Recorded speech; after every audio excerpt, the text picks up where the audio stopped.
Diyos. Tayo manalangin. Upo mong banal aming mahabagin, mapagpalang Diyos. Sa matamis at maluwalhati, banal na Panginoon mo, pinakamamahal na Panginoon Jesus.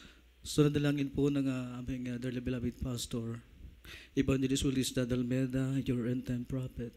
Ama banal, minsan naman kami po ay taus-puso nagpapasalamat. Hallelujah sa bawat bahagi po ng balagawain.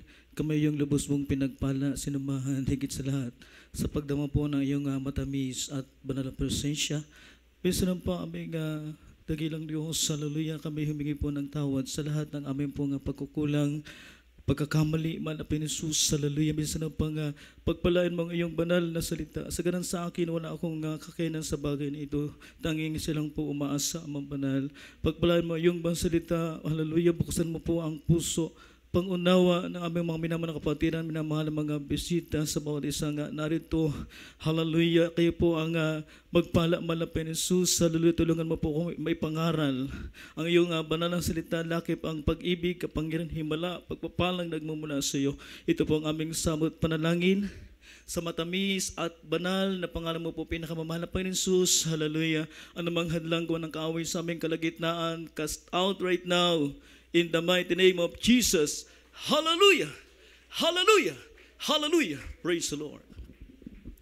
Una po, mga minamahal at higit sa lahat, tayo po ay nagbibigay po ng pinakamataas na pagpupuri, paglalawalhati, pagdakila, pasalamat, pagsamba sa ating mabait at dakilang Diyos. Hallelujah sa matamis po at banal na pangalan nating pinakamamahal na Panginoon Jesus, at tayo po ay malugod pong nagbibigay po ng dubling paggalang, pagrespeto po sa atin pong dearly beloved evangelist, beloved Honorable Pastor Willis Dadalmeda, the end-time prophet of our loving God, at sa lahat po ng dearly beloved Almeida children. At pag-alalang pagbati, maminamahal sa lahat po ng ganito ang pangangaral, pinagpalang buhay po ng ating beloved Mama dear, beloved Assistant Pastor Lina Comon Almeida, at isang pinagpalang madaling araw na po sa atin pong beloved ordained preacher, beloved preacher, sa mga beloved co-worker, mga minamahal, at sa lahat ng ating mga minamahal na mga manunugtog, mga awit, sa lahat ng ating mga minamahal na kapatiran sa lugar pong ito ng GMC Rosario, Batangas, at sa lahat ng ating mga live webcast viewers, isang pinagpalang madaling araw na po. Ang lahat na magsabi ng praise the Lord.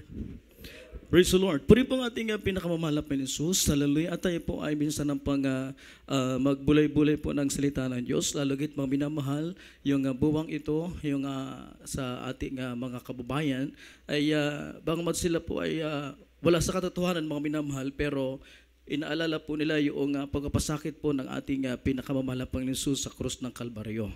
At higit tayo po mga minamahal ay umaalala, mga minamahal, sa pagkapasakit po ng ating pinakamamahal na Panginoon. Kaya bigyan daan po natin mga minamahal, ito pong isa po sa 7 last word po ng ating mahal na Panginoon Jesus, sapagkat kung ito po ay ating pag-aralan lahat ay kulang po tayo sa oras. Kaya kuha lang po tayo mga minamahal ng isang bahagi sa part 1 mga minamahal. Ito pong tinatawag na, ito pong memorable verse po mga minamahal. Father, forgive them, for they know not what they do. Ama, patawarin mo sila sapagkat hindi nila nalalaman kung ano kailang ginagawa. Ito po yung word of forgiveness. Ito po yung salita ng pagpapatawad po ng ating pinakamamahal na Panginoon. Kaya po, kadakila, kabuti po, kay buti ng ating pinakamamahal na Panginoon, yung mga tao na umusig sa Kanya nung siya po ay nasa krus, mga minamahal, yung lumibak, inusig, pero ang isinukli ng atin pong there is Jesus, mapatawarin mo sila sapagkat hindi nila alam ang kanilang ginagawa. Basahin po natin mga minamahal sa unang talata dito po sa Luke chapter 23, dito po sa verses 34 hanggang 39. At ihanda natin ang Matthew chapter 5.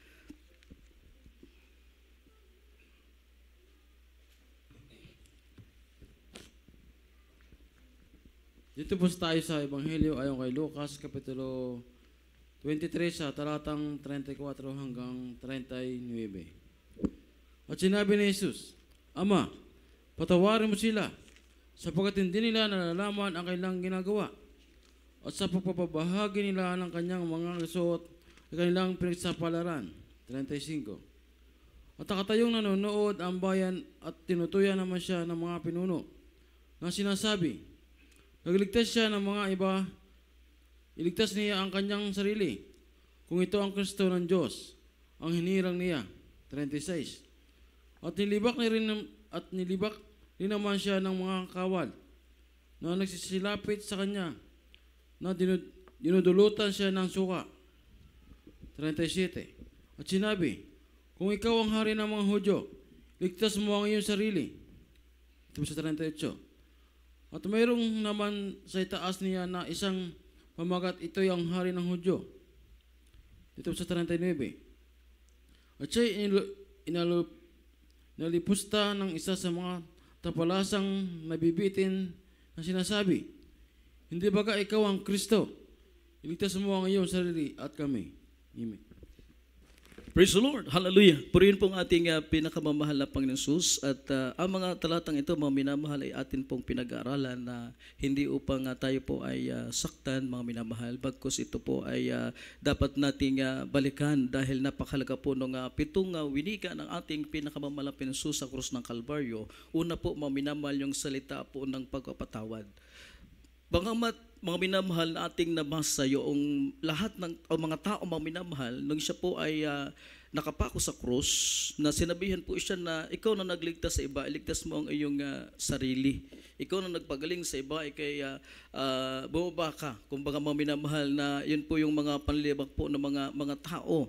Pero ang ginanti ng atin pong pinakamamahal na Panginoon, sabi niya, Ama, patawarin mo sila sapagkat hindi nila nalalaman ang kanilang ginagawa. Naroon agad po yung pagpapatawad. Yung mga tao, napansin natin na hindi pa sila humingi ng tawad bagkus naroon sa kanilang pag-uusig, pero handa agad ang Diyos na patawarin. Yun po yung napakagandang pagpapala, maminamahal, na ang Diyos nagkatawang tao upang tayo tubusin sa ating kasalanan.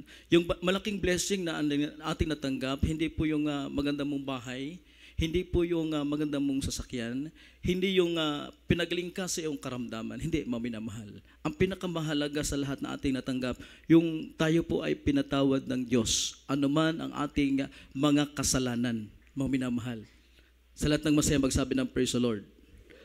Yun po, maminamahal, na ating ikagalak na mayroong Diyos na nagpatawad po sa atin. So ano po yung ating dapat gawin, mga minamahal? Kung ikaw ay pinatawad ng Diyos, ay marapat lang, mga minamahal, na tayo po ay magpatawad sa lahat po na nagkasala sa atin. Dahil yung pong apoy ng impyerno, mga minamahal, hindi lang yan para sa mga kriminal, hindi lang yan para sa mga magnanakaw o hindi naglilingkod sa Diyos. Bagkus ang impyerno, mga minamahal, yan din ay lugar ng mga taong hindi marunong magpatawad. Merong po mga vision, mga minamahal, na dinala sa impyerno. Yung ang tanging kasalanan nila, mga minamahal, in-interview po nung dinala sa impyerno, ano po? Yung hindi sila nakapagpatawad bago sila mamatay. Kaya sila po ay nasa impyerno. Kaya mahalaga po, maminamahal, na sa ating buhay na tayo po ay magpatawad. Kung sino man po ang nagkasala sa atin, nakasakit sa atin, ay igawad po natin yung pagpapatawad. Ibig sabihin, maminamahal, para po, maminamahal, sa ikabubuti mismo natin upang tayo po ay guminhawa, pagpalain ng Diyos. Dahil sa pagpapatawad, mga minamahal, diyan po gagaling ang iyong karamdaman. Sa pagpapatawad, ang Diyos ay malulugod sa iyo. Dahil marami po ngayon, hindi alam ng marami, meron po mga kanser, mga sakit. Yan po yung mula sa hindi pagpapatawad, mga minamahal. Yan po yung totoo. Sa Biblia, si Job, simula ng kanyang ipanalangin ng kanyang mga kaibigan. Sino ba yung mga kaibigan niya? Yun din yung mga umusig sa kanya. Sinisi mga minamahal si Job kung bakit nagkaroon siya ng karamdaman, naghirap ang buhay dahil sabi sa kanya, siya hinatulan, ikaw ay makasalanan.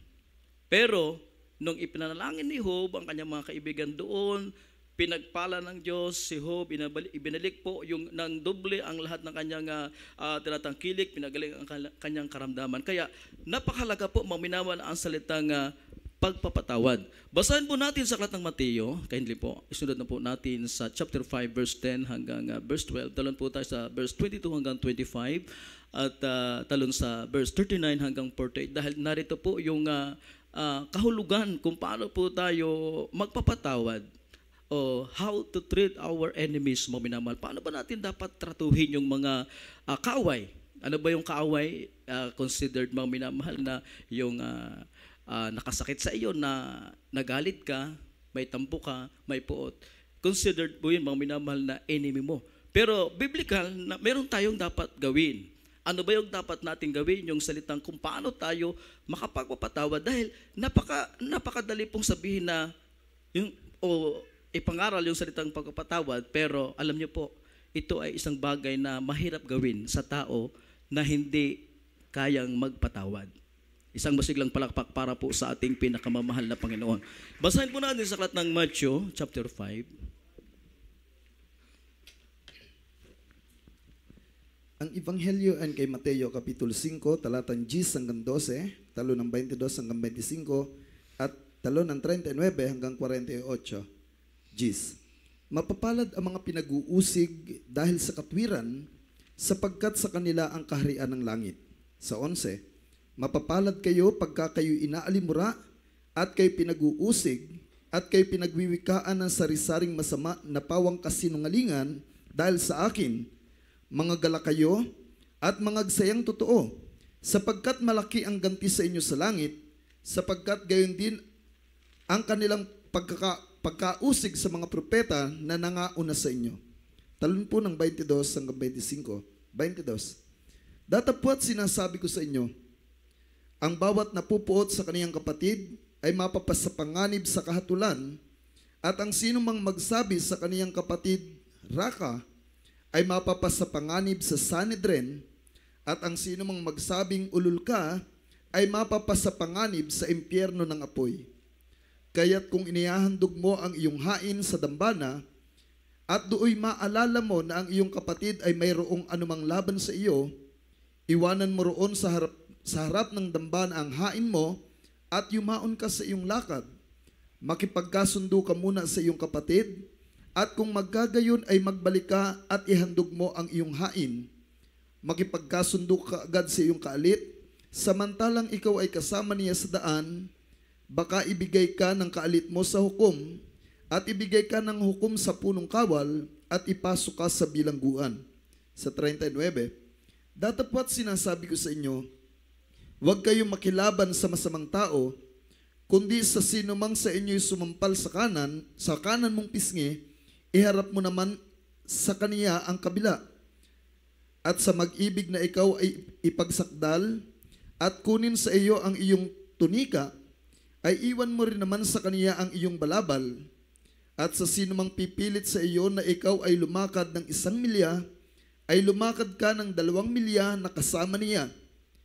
Bigyan mo ang sa iyo humihingi, at huwag mong talikdan ang sa iyo'y nangungutang. Sa 43, narinig niyong sinasabi, ibigin mo ang iyong kapwa at kaputan mo ang iyong kaaway. Datapwat sinasabi ko sa inyo, ibigin ninyo ang inyong mga kaaway at idalangin ninyo ang sa inyo'y nagsisiusig, upang kayo maging mga anak ng inyong Ama na nasa langit, sapagkat pinasisikat niya ang kaniyang araw sa masama at mabuti, at nagpapaulan sa mga ganap at sa mga hindi ganap. Sapagkat kung kayo iibig sa nagsisiibig lamang sa inyo, ano ang ganti na inyong kakamtin? Hindi ba gagayon din ang ginagawa ng mga maniningil ng buwis? At kung ang mga kapatid lamang ninyo ang inyong babatiin, ano ang kalabisan ng inyong ginawa? Hindi ba gagayon ang ginagawa ng mga hintil? Kayo nga'y mga pakasakdal na gaya ng inyong ama sa kalangitan na sakdal. Praise the Lord. Hallelujah. Pagpalain po ng ating dakilang Diyos ang pagkabasa ng kanyang banal na salita.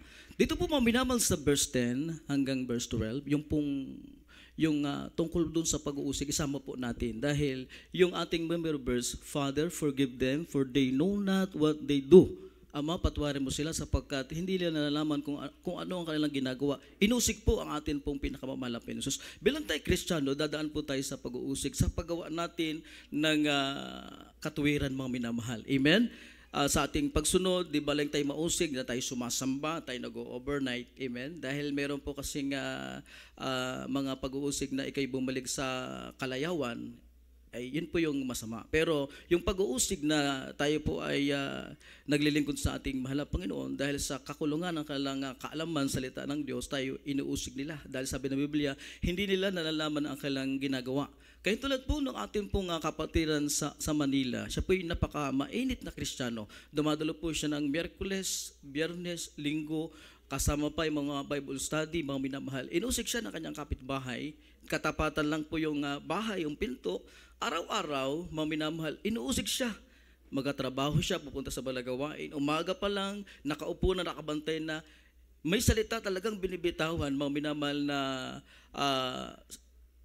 binabanggit upang usigin ang ating mahal na kapatid. Alam niyo po, ang ginagantilan ng ating mahal na kapatid, matamis ng ngiti, maminamahal.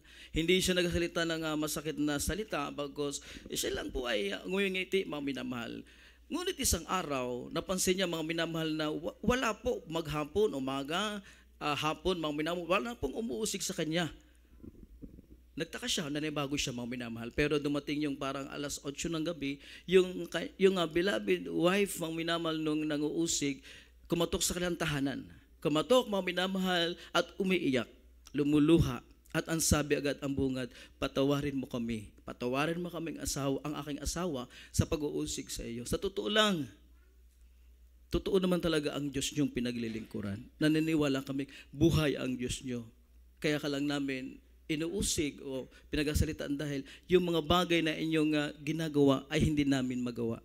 Pero patawarin mo kami. Yung aking asawa ilang oras ng patay. Kung maaari iyong ipanalangin na siya'y mabuhay.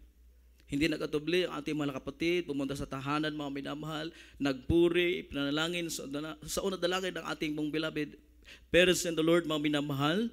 Alam niyo po, nung time na nagpupuri, yun namang kaluluwa po nung mang-uusig na kanyang kapitbahay, dinala doon sa langit. Nakarating sa kabilang buhay, pero nakita niya yung langit, napakaganda, pero nasa labas siya ng bakod. Dahil doon sa pinto, hindi siya makapasok. May mga malalaking anghel, nakaputi, mga minamahal nagbabantay. Pero, meron pong babae, mahaba ang buhok, nakaputi, mga minamahal, ng damit, lumapit po, mga minamahal sa kanya, at ang sabi sa kanya, kung nais mong makapasok, maglingkod ka ng tunay sa Diyos. Yun po yung pagkasabi, mga minamahal. Pagkasabing ganoon, mga minamahal, siya po ay bumalik sa kanya pong katawang lupa, mga minamahal, at pagbungad niya, na dating, sabi nga, patay na po ito, nabuhay, ang nabungaran niya yung atin pong kapatiran. Umiiyak. Ang sabi agad, patawarin mo ako. Sasama na ako sa iyo sa paglilingkod sa Diyos. Yun po yung sabi, maminamahal. Araw ng linggo, dumalo po sa Amoranto, maminamahal. Pagkadalo, doon pa lang sa gate, napuspos na po siya, maminamahal. Umiiyak siya. Nadama agad niya yung banal presensya na atin pong pinakamamahal na Panginoon. Bago po pumunta po doon sa grandstand, dumadaan muna po mga minamahal doon, napadaan sila sa brothers information, sa sister information. Nakita niyo po mga minamahal yung mga magazine. Di ba may mga magazine po nung simula pa nung mga minamahal na nag-akit ating beloved pastor. Pagka-akit po, mayroon ng mga magazine. Meron yung mga picture po ng ating beloved pastor, beloved Mama Dear. Ang sabi po niya, mga minamahal sa kapatiran, doon sa mga usig dati, sino yan? Yung babaeng nariyan. Ang sabi, paniliwanag, itong babae, itong aming beloved Mama Dear, itong ang beloved Assistant Pastor Lina Comon Almeda, siya ay kinuha na ng ating mahal na Panginoon, nasa piling na ng Diyos. Umiyak mga minamahal na puspos. At ang sabi po, alam mo ba, yan yung babaeng sumalubong sa akin doon sa pintuan na ang sabi sa akin, kung nais mong makapasok doon sa langit, maglingkod kang tunay sa Diyos. Alam natin magsabi ng praise the Lord. Simula doon, mga minamahal, mainit ng naglilingkod sa atin pong pinakamamahal na Panginoon. Kaya huwag tayong matisod, pagumanti sa sino man pong umuusig sa atin. Dahil kumbaga, mga minamahal, ay dalawa lang po yung criticism. Amen po ba? Una, yung pong tinatawag na ungodly criticism. Yung judgmental, gulping makahatol mga minamahal, manisi, amen. Kumbaga ay maraming tao sa mga mag-asawa. Kumbaga yung sabi po ay I told you so, amen. Kumbaga, naroon yung paninilisya, yan po ay ungodly criticism. Pero may tinatawag pong good at godly criticism. Sabi po sa Kawikaan, open rebuke. Ano po mga minamahal? Ang saway na hayag ay maigi sa pag-ibig na nakukubli. Isang musiglang palakpak para sa ating pinakamamahal na Panginoon. Ibig sabihin, meron pong hindi lahat ng criticism ay masamang bagay. Minsan po yan ay ikabubuti sa atin, pinapaalalahan tayo dahil mahal tayo ng atin pong pinakamamahal na Panginoon Jesus. Pero paalala mga minamahal na ang pinakamasakit pong pag-uusig, yung mismong iyong kapatid sa pananampalataya. Amen? Yung kapamilya mo, ay baliwala. Yung sanlibutan, mag-usig sa atin, pwede nating ngitian. Pero yung kapatid mo sa pananampalataya, kapamilya, uusigin ka, na sabi nga ay ungodly, hindi po maganda, mahirap tanggapin. Amen po ba? Pero tayo, mga minamahal, sinisikap natin sa bawat ating pagpapaalala naroon yung pag-ibig. Ang sabi ng Biblia, ang malubay na sagot ay nakakapawi ng puot. Isang musiglang palakpak para sa ating pinakamamahal na Panginoon. Sabi po dito mga minamahal, how to treat your enemies. Paano ba natin itrato yung ating pong mga kaaway, mga minamahal? Ang sabi po dito sa 22, dapat sinasabi ko sa inyo na ang bawat mapuot sa kanyang kapatid ay mapapanganib sa kahatulan. Kaya sabi natin, mga minamahal, yung ikaw hindi marunong magpatawad dahil ikay may puot at galit, ay mapapanganib sa kahatulan. Ang sabi sa 1 John chapter 3 verse 15, yung sino mang mapuot sa kanyang kapwa ay mamamatay tao, at alam natin na ang mamamatay tao ay hindi pinapanahanan ng buhay na walang hanggan. Ang sabi po dito, at ang sinumang magsabi sa kanyang kapatid Raka ay mapasapanganib sa Sanhedrin, at ang sinumang magsabi ulol ka ay mapasapanganib sa impyerno ng apoy. Dalawa po yung galit upang ating maunawaan mga minamahal. May dalawang klase ng galit, galit na makatarungan at galit na hindi makatarungan. Ang sabi sa aklat ng Efeso, mga minamahal, pwede kang magalit, pero yung galit, mga minamahal, ikay mga galit, huwag kang magkakasala at huwag lubugan ng araw ang iyong galit at nibigyan daan ang dyablo. Ibig sabihin, yung galit na tinutukoy na makatuwiran, yung katulad ng ating mahal na Panginoon. Nakita niya doon sa templo, ang mga tao ay nagninegosyo na lang. Nagalit siya, mga minamahal, kanya pong nirebuke, sinaway. Pero yung hindi makatarungang galit, ito nga, yung ikay magmura, hindi yan pwede po, mga minamahal. Yung ikay manakit na yung kapwa, yun po yung hindi makatarungang galit. Kaya kung inihandog mo ang iyong hain sa dambana at do'y maalala mo na ang iyong kapatid ay mayroong anumang laman sa iyo, iwan mo roon sa harap ng dambana ang hain mo at yumaon ka ng iyong lakad, makipagkasundo ka muna sa iyong kapatid. Isang masiglang palakpak para po sa ating dakilang Diyos. Unang bagay, mga minamahal, ibigay po natin yung salitang pagkakasundo. Makipagkasundo agad, mga minamahal. Yun po yung mainam na ating magagawa na upang ating matrato yung ating kaaway, kahintulad po ni Haring David, pinagpala ng Diyos. Bakit po?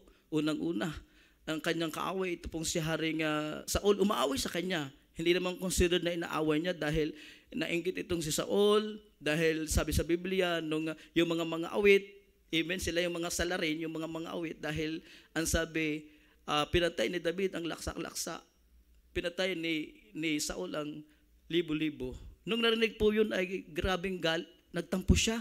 Simula noon ay nanibugho siya, nagselo siya, mga minamahal kay David. Hindi alam ni David, pero ilang beses pong pinapatay.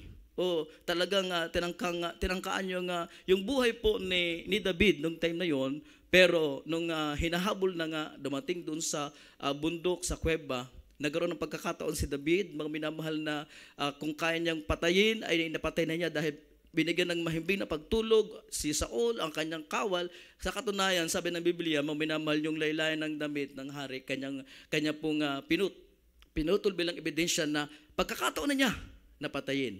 Pero nakipag-usap si David, hari, hindi kita kayang gawa ng masama dahil ang pinahiran ng Diyos, ang sabi mga minamahal, ay hindi niya pwedeng galawin, mga minamahal. Gayon ang kanyang respeto, nakipagkasundo siya. Kaya naman si Haring David, mga minamahal, lubos po pinagpala ng atin po pinakamamahal na Panginoon. Hindi lang siya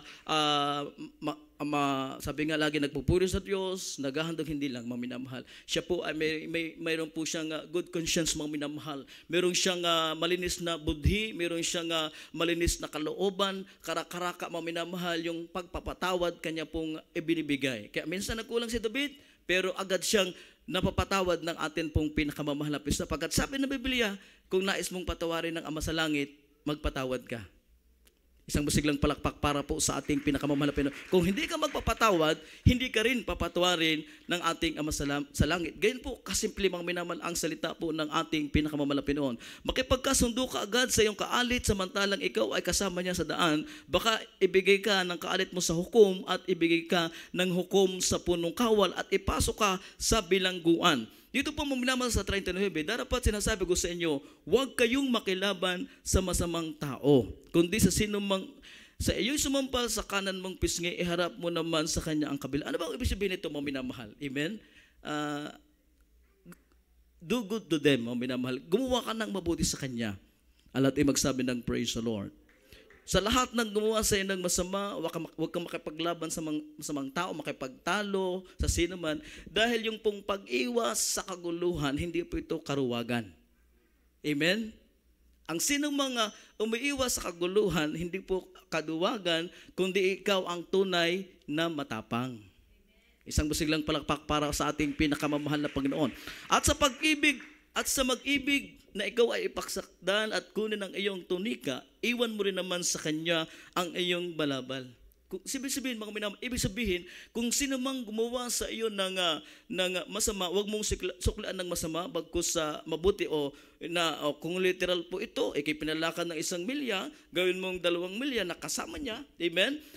Kung mayroong mang sumampal sa iyo sa kabilang pisngi, iharap mo naman yung kabila. Ibig sabihin, mga minamahal, ay gumawa ka ng mabuti, huwag mong ibalik po, mga minamahal, ay masamang bagay. Na sabi nga sa kasabihan, kung binato ka ng bato, batuhin mo ng tinapay. Pero ang tama, pag binato ka ng bato, abutan mo ng tinapay.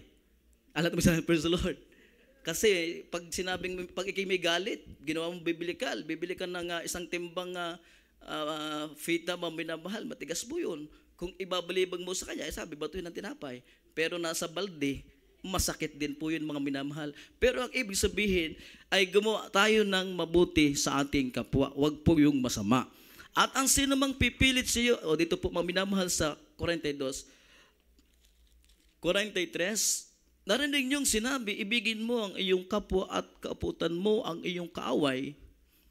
Dapat sinasabi ko sa inyo, ibigin ninyo ang inyong kaaway at idalangin ninyo ang sa inyo'y nagsisiusig.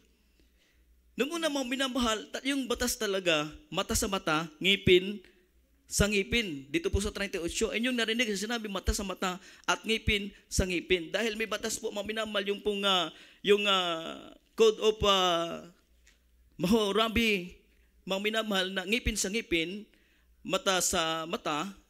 Ang sabi nga, mga minamahal, isang lawyer po sa India, na ito po ay isang dakila sa kanilang lugar na nagkaroon sila ng kapayapaan, ay ang sabi niya, kung ipapatupad ang batas na ito sa ngipin, mata sa mata, ay daratang oras sa buong mundo ay lahat ng tao ay bulag. At ang lahat ng tao ay bungi-bungi ang ngipin. Ang lahat ay magsabi ng praise the Lord.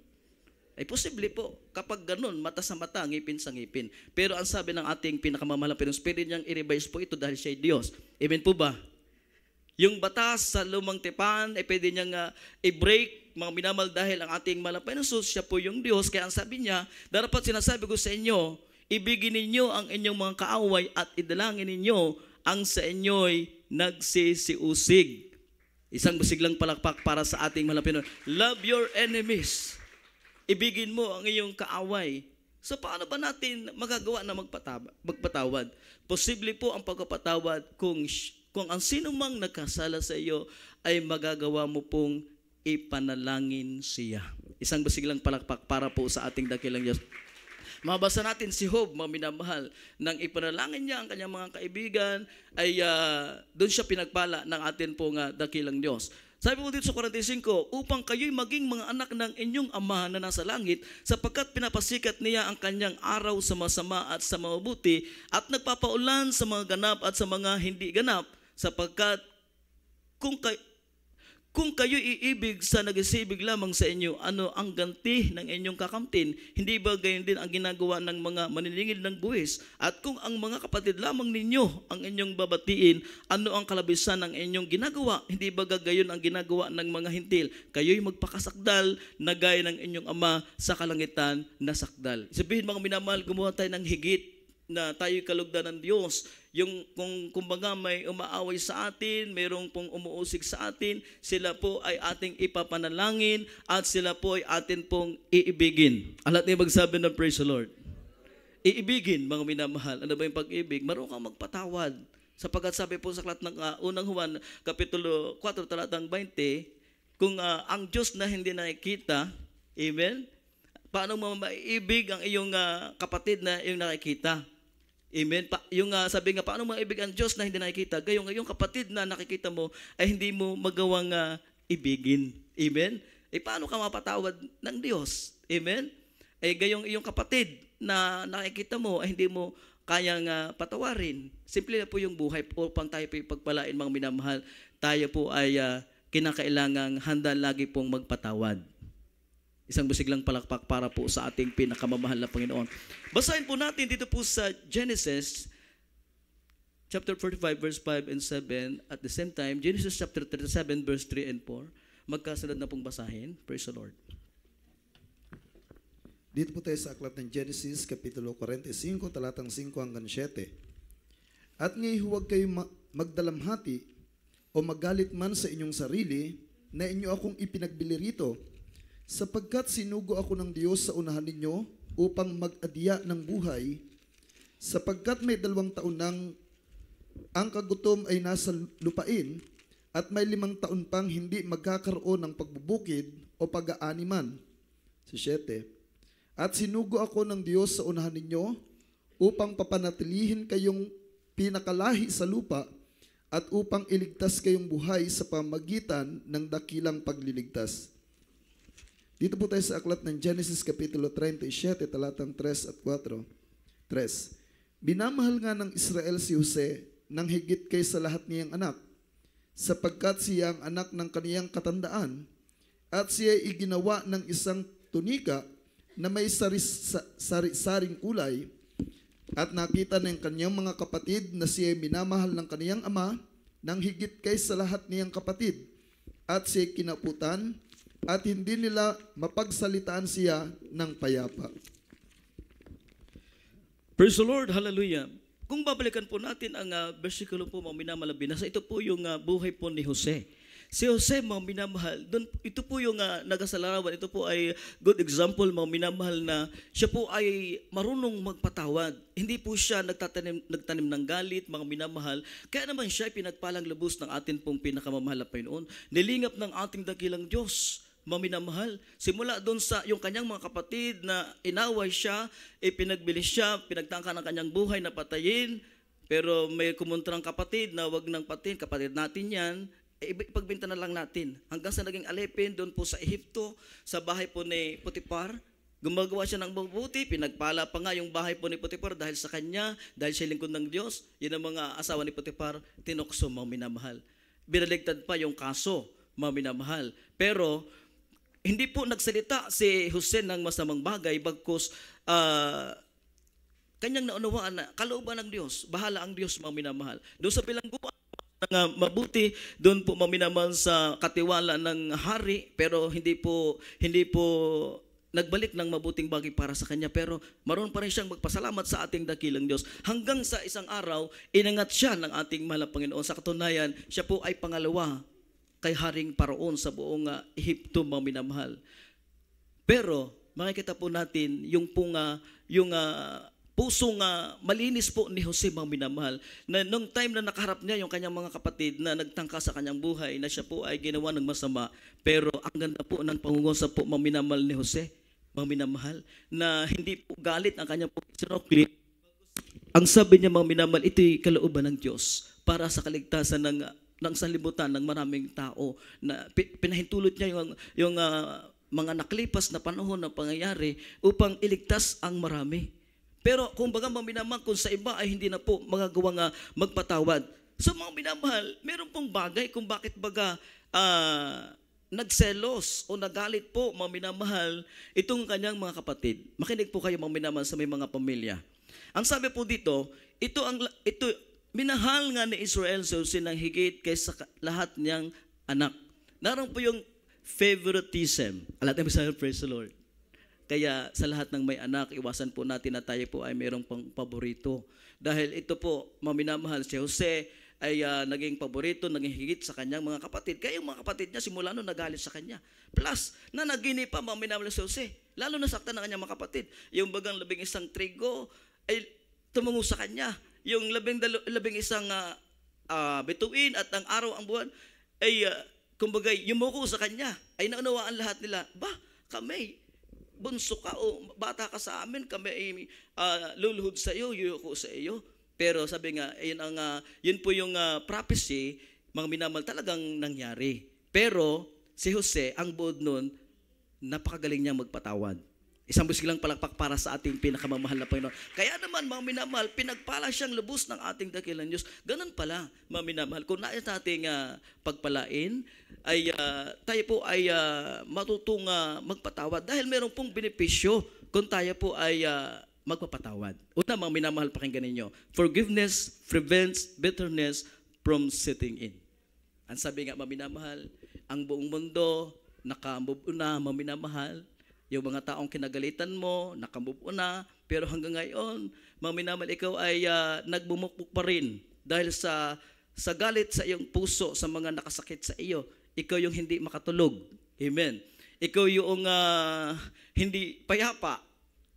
Kaya piliin mong magpatawad. Isang busing lang pinakamamahal na Panginoon. Para wala yung bitterness, mga minamahal, yung mga kapaitan sa buhay. Kaya sabi ng Biblia, huwag kang magagalit. Dahil kapag nagalit ka, mga minamahal, ang sunod niyan ay puot. Pag napuot ka, mga minamahal, yung puot nasa puso, mga minamahal. Ano po yung delikado? Si Satanas, mga minamahal, sa ating puso, pwede siyang magawa ng muog, tanggulan, kampo. Ano po? Yung galit, yung puot, mga minamahal, na delikado pong bagay kapag tayo po ay hindi po marunong magpatawad. Pero pag tayo nagpatawad, pinipigil nito mga minamahal yung bitterness. Alat na magsabi ng praise the Lord. At ikaw mismo po, mga minamahal, ang pagpapalain ng ating dakilang Diyos. Ikalawa, forgiveness clears your focus. Napakaganda po.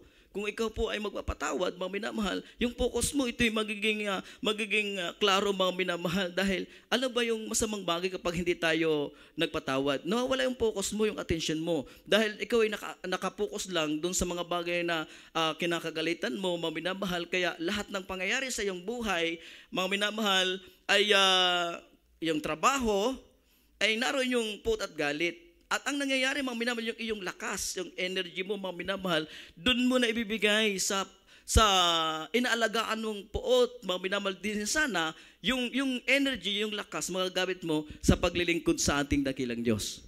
Amen po ba? Isang busiglang palakpak para sa ating mahal na Panginoon. Kaya, kinakailangan talaga na tayo po ay pagpalain dahil ito'y bubuksan, mga minamahal, yung pagpapala. Napakasaya kapag mga minamahal na ikaw ay walang kaalit, mga minamahal. Amen. Ang sabi nga nung isa pong manulat, mga minamahal, yun daw unang hihingi ng tawad. The first to apologize is the bravest, mga minamahal. Ito yung malakas. Alam mo sabi, praise the Lord. Yung unang kumbaga hingi ng tawad, yung the first to forgive is the strongest. Yung una po, mga minamahal, na magpapatawad ay siya yung pinakamalakas. Alam mo siya, praise the Lord. Yung unang magpapatawad o humingi ng tawad, siya yung pinakamatapang.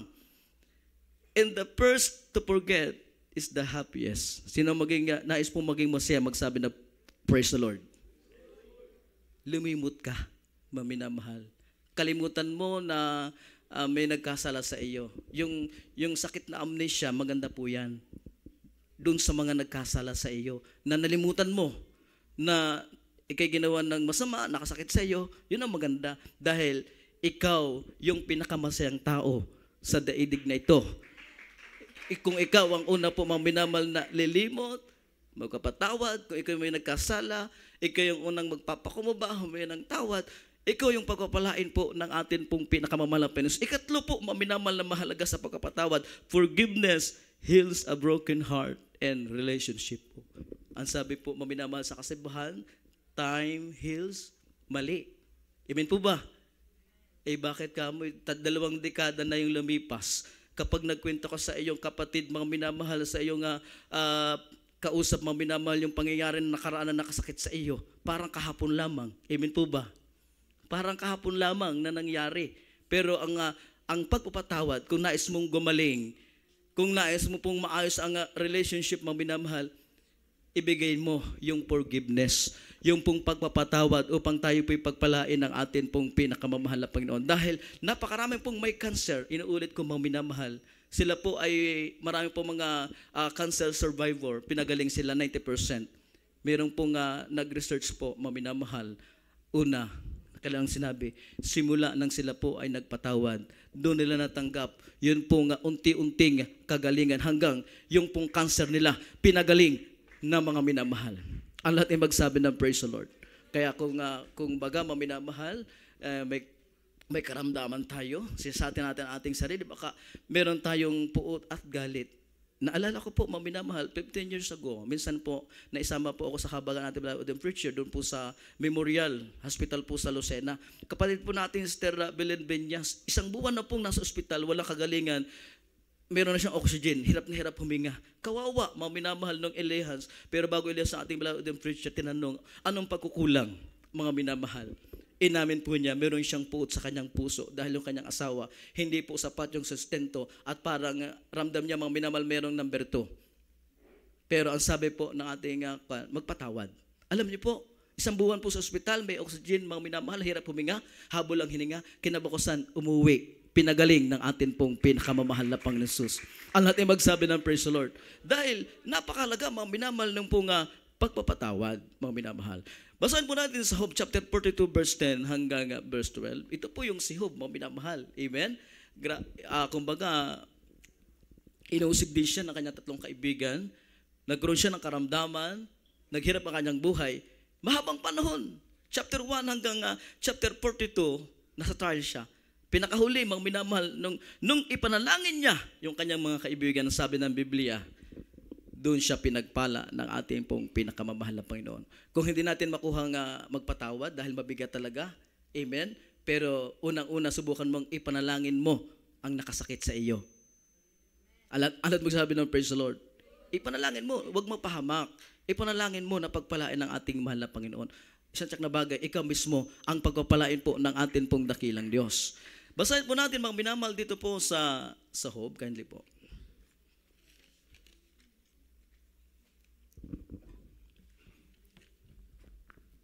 Dito po sa aklat ng Job, kapitulo 42 sa talatang 10 hanggang 12. At inalis ng Panginoon ang pagkabihag ni Job ng kanyang idalangin ang kanyang mga kaibigan. At binigyan ng Panginoon si Job na makalawa ang higit ng dami kaysa tinatangkilik niya ng dati. 11. Noong kaguyin, nagsiparoon sa kanya ang lahat niyang mga babae, ng mga kapatid, lalaki at babae, at lahat na naging kakilala niya ng una. At nagsikain ng tinapay na kasalo niya sa kanyang bahay.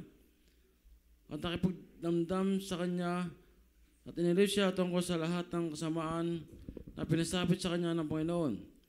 Bawat tao na may nagbigay sa kanya ng isang putol na salapi at bawat isa ng isang singsing na ginto. 12. Sa gayon pinagpala ng Panginoon ang huling wakas ni Job na higit kaysa kanyang pasimula. At siya'y nagkaroon ng 14,000 tupa at 6,000 kamilyo at 1,000 tuwang na baka at 1,000 asnong babae. Amen. Praise the Lord! Isang masiglang palakpak para po sa ating dakilang Diyos. Paano minamahal pinagpala si Job? Umabot pa sa chapter 42, ang kanyang pagsubok simula sa chapter 1, mga minamahal. Paano binuksan ng Diyos ang pagpapala? Ang sabi dito, at inalis ng Panginoon ang pagkabihag ni Job ng kanyang idalangin ang kanyang mga kaibigan. So, sino ba itong mga kaibigan niya? Basahin niyo po, mga minamahal, doon sa mga talata na ito yung umusig po kay Job. Inusig talaga, makasalanan ka. Ang sabi kay Job, kaya ka nagkasakit, kaya ka nagkaroon kaya ka naghirap. Pero sabi ng Biblia, si Job ay sakdal na tao sa paningin ng Diyos. Siya'y tapat. Sinubok lang siya, mga minamahal. Pero pinagpala ng Diyos, posibleng bilang tao, nagdamdam siya, mga minamahal. Hindi natin masabi. Pero ang sabi dito, nang simula ng ipanalangin ni Job, mga minamahal kanyang mga kaibigan, yung pagkabihag sa kanya, yung mahirap niya, yung kanyang karamdaman, lahat po yan, inalis ng atin pong pinakamamahal na Panginoon. Isang musiglang palakpak para po sa ating dagalang Diyos. Sa huling 2 talata, basahin po natin, gaano kahalaga, mga minamahal, ng pagpapatawad, at paano ba tayo magpatawad, mga minamahal? Nagkasala siya na 10 beses, 20 beses, 30 beses sa isang araw, hindi natin papatawarin, paulit siya nagkakasala, hindi na ba natin papatawarin? Pero biblical po, mga minamahal, ang sabi ng ating malapit kung paano tayo magpapatawad. Praise the Lord. Mark chapter 12, verse 25 hanggang 26. At the same time, Matthew chapter 18, verse 21 hanggang verse 22. Ang Ebanghelyo ay kay Marcos, Kapitulo 12, talatang 25 hanggang 26. 25. Sapagkat sa pagbabangon nilang muli sa mga patay, ay hindi na mga aasawa, ni papapag-asawahin pa, kundi gaya ng mga anghel sa langit. Chapter, excuse me po, maaaring sa akin po yung pagkakamali. Marcos chapter 11, yung pong pagpapatawad.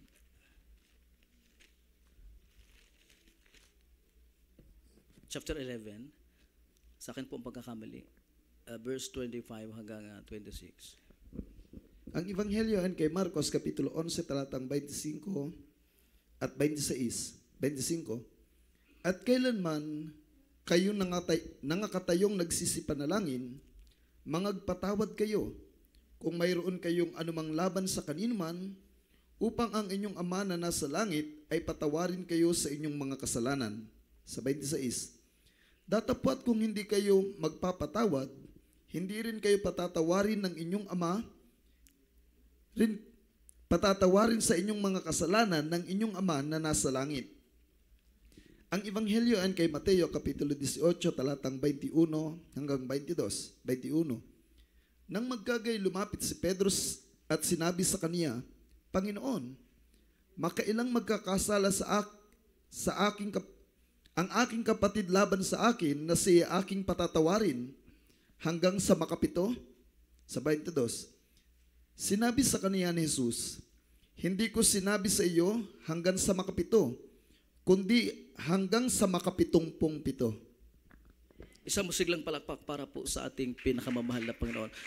Napakasimple po, maminamal, upang tayo pagpalain po ng ating mahabaging Ama sa langit, na kung tayo po ay magsipanalangin kailanman, o sabi, anumang oras, anumang pagkakataon tayo dumadalangin, ay magpatawad kayo. Ganun po kasimple. Kung may anumang laban sa kaninuman, upang ang inyong Ama na sa langit ay patawarin kayo ng inyong kasalanan. Ang sabi po ng Biblia, dapat kung hindi kayo magpapatawad, hindi rin kayo papatawarin sa inyong mga kasalanan ng inyong Ama na nasa langit. Amen? Ibig sabihin pala, kahit tayo nag-aalay ng papuri, nagkakaloob, biblical po, iwanan mo muna. Sabi ng Biblia, yung handog mo, yung hain mo, makipagkasundo ka muna. Ganun kalaga nung pagpatawad para tanggapin ng Diyos yung iyong pagsamba, pagpupuri, mga minamahal, at upang ikipatawarin ng Diyos. Higit sa lahat, tayo po ay hindi karapat-dapat sa paningin ng ating mahal na Panginoon. Grabe yung kasalanan. Ang iba po ay, ang sabi nga, nakapatay ng marami, nagnakaw, sari-saring kasalanan. Pero ang lahat ng yun, walang pinili ang Diyos, maminamahal na kasalanan, lahat po yun ay pinatawad ng ating dakilang Diyos. Tayo po, maminamahal, bakit tayo narito? Tayo pinagpala ng Diyos, pinagalang iyong karamdaman, maminamahal, tayo iniligtas ng ating pinakamamahal na Panginoon, pinatawad ka. Ang hinihiling nila ng Biblia, maminamahal, ibalik natin, mga minamahal, magpatawad din po tayo sa ating kapwa. Ilang beses tayo magpapatawad? Nagtanong po si Pedro, mga minamahal, beloved Apostol Pedro, makapito lang ba? Dahil sa Israel, mga minamahal, yung kanilang kultura, 3 times lang.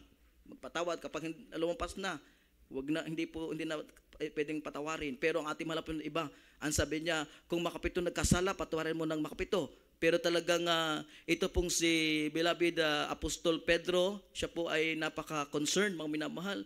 Nais niyang malaman, makapito lang ba? Pero nilino ng ating malapit noon, hindi niya sinasabing makapito lang, kundi makapitumpong-pito. Kung inyong itatimes po naman, 70 times 7 equals 490. Isang araw lang yon. Isang musiglang palakpak para sa ating malapinoon. Kaya hindi natin katwiran, paulit-ulit na lang yan, nagkakasala.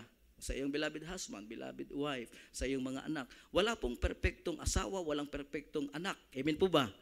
May perpektong church, pero wala tayong mga sabing perpektong Kristiyano. Lahat ay nagkakasala. Ang lugar na ito, mga minamahal, huwag tayong matisod. Bakit? Meron pang mga may kahinaan, nakakatisod. Hindi naman ito lugar po ng mga banal. Alat mo siya, praise the Lord. Sa totoo lang, ang lahat ng dila dito, dating mga makasalanan. Listen, mga minamahal, napaka-makasalanan. Isang musiglang palakpak para sa ating malapit. Pero, pinatawad ng atin pong dakilang Diyos. Isang musiglang palakpak para sa ating malapit. Kaya, ang nais ng Diyos, mga minamahal, habang tayo nabubuhay, upang tayo makasama sa rapture, huwag tayo mapunta sa impyerno, kinakailangan igawad po natin ang pagpapatawad. Kalaki po ng pagpapatawad, pangunawa, mga minamahal. Paglimot. Amen? Paglimot, anumang pagkukulang nila, magpatawad. Bakit po? Para tayo pagpalain. Tayo mismo, pagpalain po ng ating pinakamamahal na pena. Yung ating pagbibigay, yung ating pong pagpupuri, pag-aayuno. Kasi kahit tayo mag-ayuno, maganda mag-ayuno, pero pag tayo may puot, galit, mga minamahal, ay hindi natin alam kung yan ay tatanggapin nating mahal na Panginoon. Pero maganda pong mag-ayuno. Dahil yung iba nag-ayuno dahil para mawala nga yung galit. Isang musiglang palakpak para sa ating mahal na Panginoon. Pero ang purpose natin, mawala yung galit, okay po yan. Pero ang mahalaga, mga minamahal, yung atin pong pinag-uusapan, magpatawad. Tayo, nang tayo patawarin din ng ating Ama sa Langit. Tayo po mga minamahal, umawit, awitin natin ang sukdulang biyaya. Sukdulang biyaya ang ibinigay ng ating pinakamamahal na Panginoon. Yung pong pagpapatawad, yun ang kanyang unang winika, mga minamahal, sabi niya, Ama, patawarin mo sila sapagkat hindi nila alam ang kanilang ginagawa. Maaring ang nakasakit sa iyo, sa kakulangan ng salita ng Diyos, mga minamahal, maaring nagdidilim ang kanyang isipan kung bakit nakagawa ng masama sa atin. Pero igawad natin, mga minamahal, yung pagpapatawad, yung pag-ibig. Ako'y hindi karapat-dapat, pagkukulang ng habang at wagas mong pagsinta. Habang walang kakayanan, masuklian ka ng mabuti sa lahat mong ginawa. Niyakap mo ako sa aking karumihan. Inibig mo ako nang di kayang tumbasan. Oh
yung magandang huwaran po, mga minamahal ating beloved pastor, yung kanya pong pagpapatawad, pangunawa ay laging naroon, mga minamahal. Nung panahon, mga minamahal, na may patotoo na may nahuli na magnanakaw sa dako po ng pastoral house, hinuli, mga minamahal, dala sa malapastor. Pero alam niyo po, tinanong ng malapastor, bakit nagnakaw? Ang sabi, mahirap ang buhay, walang pera, walang makain. Sabi ng malapastor, kumuha ng pagkain, pinakain, binigyan ng pera, mga minamahal. Ang sabi, bumalik ka sa araw ng linggo. Bumalik, mga minamahal, tuwan-tuwa, umiiyak. Simula noon, mga minamahal, yung magnanakaw na yun, na pinatawad ng malapastor. Kung sa iba-iba, mga minamahal, pinakulong na, sinaktan. Pero pinatawad, mga minamahal, nadama yung pag-ibig. Ngayon, mangangaral na, mga minamahal. Mangangaral na ng pinapatotoo, dati siyang magnanakaw. Pero sa pag-ibig ng Diyos, nakita sa ating malapastor, pinatawad siya. Nagkaroon siya ng bagong buhay, mga minamahal. Kung nais nating pagpalain, mga minamahal, igawad natin yung pagpapatawad. Sino man nagkamali, nagkulang sa atin, lagi tayong handang magpatawad upang ang Diyos handa lagi tayong patawarin niya, mga minamahal. Hallelujah, hallelujah. Kaya sa pagkakataon ito, mga minamahal, habang nasa ating kalagitnaan, ating pinakamahalong Jesus, tayo po'y manalangin, tayo po'y magpakumbaba sa ating dakilang Diyos. Itaas po natin ang ating mga kamay. Hallelujah. Tayo po'y manalangin. Opo, Amang banal, sa matamis at banal na pangalan po, mahal na Panginoon Jesus, narito po ang iyong mga anak. Hallelujah.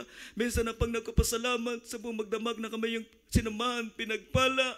Maraming salamat sa iyong banal salita. Maraming salamat sa iyong banal Espiritu, O Diyos. Narito po kami sa aming mga pangailangan, ngunit bago ang lahat, kami po yung humingi ng tawad sa lahat ng aming mga pagkukulang sa iyo, sa lahat ng aming pagkakasala. Kung kami nagkamali, nagkasala sa aming kapwa-tao, patawarin mo kami, Ama Manal. Ligit sa lahat sa iyong harapan, sa hindi namin pagtapat sa iyong banal na kautusan na nasampangan wala sa kabanalan, patawarin mo kami kung paano ang pagpapatawad namin sa aming kapwa. Linisin mo kami sa aming kalikuan. Ito ang aming samot manalangin sa matamis, manapangalang malapit Jesus. Lahat po ng karamdaman, malapay noon, problema, iyong kunin sa iyong mga anak. Hallelujah. Sa dalangin ng mga pastor, amen and amen. Praise the Lord. Mga minamahal, tayo po ay maglehans. Pananampalataya po ito. Ang kanang kamay sa ating ulo, ang kaliwang kamay sa parte po ng ating katawan na mayroon pong karamdaman. Hallelujah. Ito po ay ating sabay-sabay na palayasin sa makapangyarihang pangalan ng pinakamamahalang Panginoon. Pananampalataya, buong pagtitiwala, tayo po mag-cast out in the mighty name of Jesus. Anumang karamdaman, problema, kahirapan, hallelujah, unbelief and doubts, cancer, diabetes, hallelujah, ulcer, kidney trouble, cast out right now in the mighty name of Jesus, hallelujah. Hindi pagpapatawad, puso nga napuputkas in Jesus' name, hallelujah. Be blessed, be healed in Jesus' name, hallelujah, hallelujah. Karamdaman, cast out, problema, mga bisyo, cast out right now in Jesus' name, hallelujah, hallelujah, hallelujah. Praise the Lord, hallelujah, praise the Lord. Everybody should praise the Lord. Praise the Lord. Bilang pong pananampalataya, mga minamahal, natanggap na natin ang ating pong pinapanalangin. Hallelujah. At itaas natin ang ating dalawang kamay. Tayo po ay tatalo ng 3 beses na nagsasabi po, minamahal, hindi man sa kalakasan, ngunit mula sa puso ng hallelujah, praise the Lord. Sabay-sabay po tayo. Hallelujah, praise the Lord. Hallelujah, praise the Lord. Hallelujah, praise the Lord. Praise the Lord. Hallelujah. Lahat po ng papuri, paglawalhati, pagdakila, pagsamba ay tanging lang sa atin pong pinakamamahal na Panginoon.